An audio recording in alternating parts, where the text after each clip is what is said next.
ಈ ತಂಡ ಬರೀ ಒಂದು ಇಮೋಷನ್ ಅಲ್ಲ,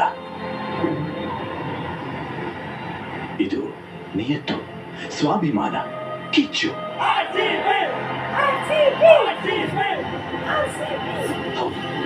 ನಾವು ಸೋತಿದ್ವಿ, ಬಟ್ ಸೋಲಿಗೂ ಒಂದು ಘನತೆ ಇರುತ್ತೆ ಅಂತ ತೋರಿಸ್ಕೊಡ್ತೀವಿ.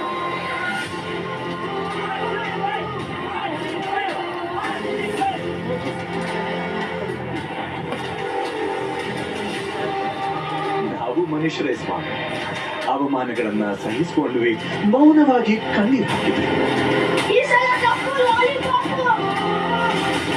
ಆದರೆ ಮನಸ್ಸಿನ ಆಳದಲ್ಲೆಲ್ಲೋ ನಮಗೂ ಗೊತ್ತಿತ್ತು,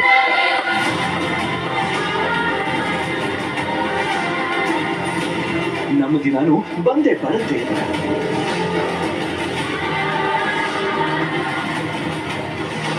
18 ವರ್ಷ ಪ್ರತಿದಿನ ಪ್ರತಿ ಕ್ಷಣ ಕಾಯ್ತಾ ಇದ್ದ ದಿನ ಈಗ ಬಂದೇ ಬಿಟ್ಟಿದೆ.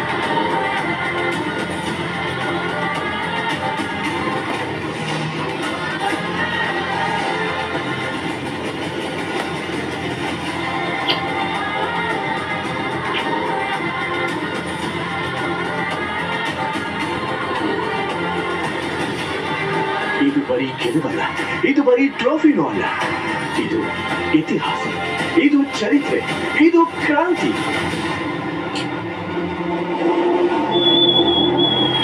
ಇದು ನಮ್ಮ ಮರುಹುಟ್ಟು.